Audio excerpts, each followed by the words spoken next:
नाज़रीन, आज के इस वीडियो में हम पिक्सल लैब के अंदर एक खूबसूरत सा लोगो बनाना सीखते हैं। तो चलिए मैं यहाँ से पिक्सल लैब को ओपन कर लेता हूँ। ओपन करने के बाद फ़िलहाल के लिए मुझे इसका बैकग्राउंड एक बार कलर करना है, तो ये बैकग्राउंड वाला ऑप्शन है और यहाँ से कलर में आकर यहाँ से ग्रेडियंट में आकर मैंने ये कलर सेलेक्ट कर लिया। उसके बाद यहाँ से मैं कर देता हूँ ओके। ओके करने के बाद अब हमें यहाँ पर टेक्स्ट लिखनी है, तो उसके लिए यहाँ से पेंसिल वाला ऑप्शन है।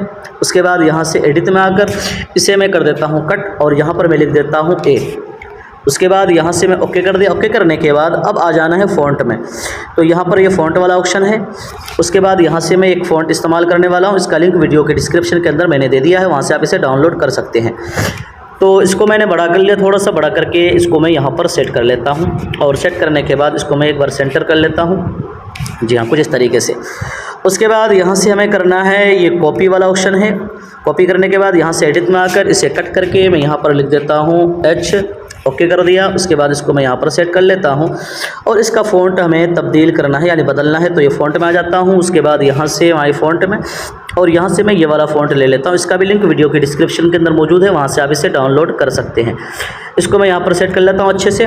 उसके बाद फिर से कॉपी कर लेता हूँ। कॉपी करने के बाद फिर से एडिट में जाकर इसे कट करके यहाँ पर मैं लिख देता हूँ एम।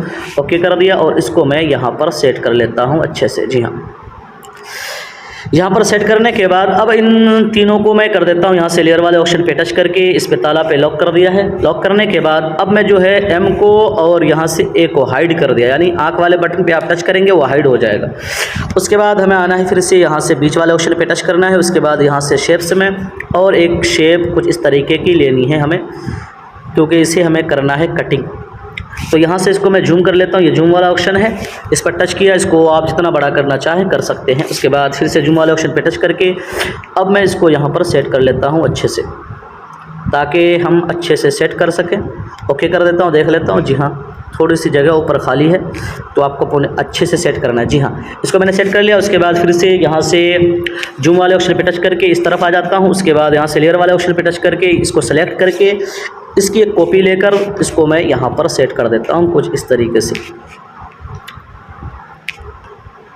जी हाँ, यहाँ पर इसको मैंने सेट कर दिया। उसके बाद अब फिर से जूम वाले ऑप्शन पे टच करके इसको जूम आउट कर देता हूँ। उसके बाद फिर से जूम वाले ऑप्शन पे टच करके अब हमें यहाँ से जाना है लेयर वाले ऑप्शन पे। ये लेयर वाला ऑप्शन है, इस पर टच करने के बाद अब हमें इस वाले ऑप्शन पे टच करना है। इस पर टच करने के बाद इन दोनों पे और यहाँ से एच पर टिक मार के इस वाले ऑप्शन पे टच करके हमें यहाँ से ओके कर देना है। तो ये तीनों एक साथ जुड़ गया। जुड़ने के बाद अब हमें आ जाना है यहाँ से इरेज कलर वाला ऑप्शन है, इस पर आने के बाद इसे इनेबल कर दूंगा तो ये सफ़ेद कलर यानी वाइट कलर खुद ब खुद इरेज हो गया। इसे मैं कर देता हूँ यहाँ से फुल करने के बाद इसकी एक कॉपी ले लेता हूँ। कॉपी लेने के बाद इसको मैं कर देता हूँ यहाँ से हाइड और दोनों को मैं एक साथ जोड़ देता हूँ।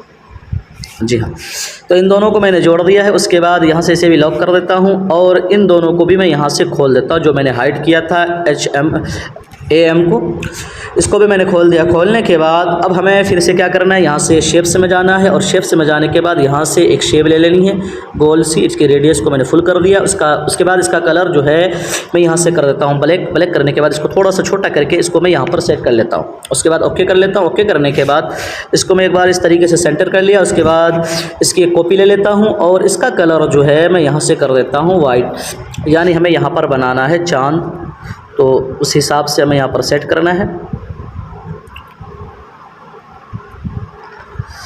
इसको थोड़ा सा छोटा करके मैंने इसको यहाँ पर सेट करना है अच्छे से। जी हाँ, उसके बाद यहाँ से जो है पोजीशन वाले ऑप्शन के ज़रिए मैं यहाँ पर सेंटर कर लेता हूँ कुछ इस तरीके से। उसके बाद लेयर वाले ऑप्शन पे आ जाएं, सेम तरीका है इसको जोड़ने का। इन दोनों को मैं जोड़ देता हूँ। जोड़ने के बाद इसका कलर इरेज कर लेता हूँ, ये इरेज कलर है। जी हाँ, उसके बाद इसे मैं कर देता हूँ फुल करने के बाद ओके कर दिया। उसके बाद थोड़ा सा छोटा करके अब यहाँ से पकड़ कर मैं घुमा कर इसको यहाँ पर सेट कर लेता हूँ। जी हाँ, यहाँ पर मैंने सेट कर लिया। आप इसको कहीं पर भी लगा सकते हैं, चाहे तो आप यहाँ ऊपर भी लगा सकते हैं, आपकी मर्ज़ी, आप जहाँ लगाना चाहें लगा सकते हैं। तो मैं इसको यहाँ पर लगा देता हूँ। उसके बाद इसकी एक कॉपी ले लेता हूँ, ये कॉपी वाला ऑप्शन है। उसके बाद इसको यहाँ से घुमाकर मैं और थोड़ा सा छोटा करके इसको मैं यहाँ पर सेट कर लेता हूँ। अच्छे से सेट करें। जी हाँ, तो यहाँ पर मैंने सेट कर दिया। उसके बाद दोनों को कर देता हूँ लॉक। लॉक करने के बाद अब हमें यहाँ पर एक टेक्स्ट यानी तहरीर लिखनी है, तो यहाँ से पेंसिल वाला ऑप्शन पे यहाँ से टेक्स्ट में, यहाँ से एडिट में और इसे कट करके आप यहाँ पर कुछ भी नाम लिख सकते हैं। तो मैं यहाँ पर लिख देता हूँ, एक नाम इसे लिख दिया मैंने है। उसके बाद इसका भी फ़ॉन्ट में यहाँ से एक बार ब्लैक कलर करके इसका फ़ॉन्ट में तब्दील कर देता हूँ। ये फ़ॉन्ट वाला ऑप्शन है और यहाँ से आप कोई भी बोल्ड एक फ़ॉन्ट लगा सकते हैं।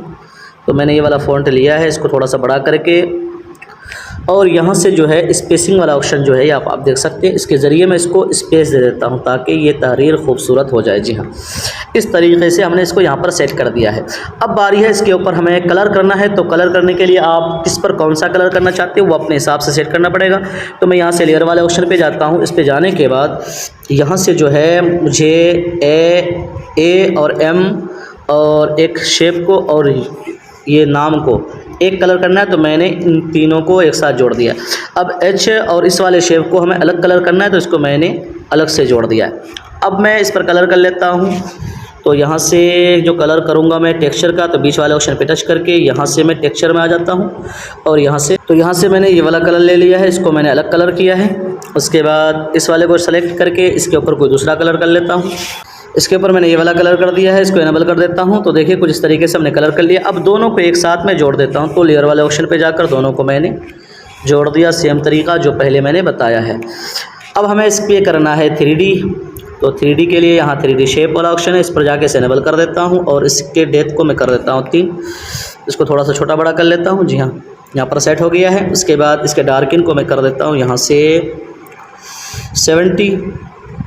ओके कर दिया। उसके बाद यहाँ से शेडो को इनेबल कर देता हूँ और इसे मैं 5 पॉइंट पे कर देता हूँ। 7, 5 आप जितना करना चाहे कर सकते हैं। उसके बाद यहाँ से मैं इम्बोस कर देता हूँ। नीचे आकर बेवल को मैं कर देता हूँ 1-1 और ये सारी चीज़ों को आप अपने हिसाब से सेट कर सकते हैं।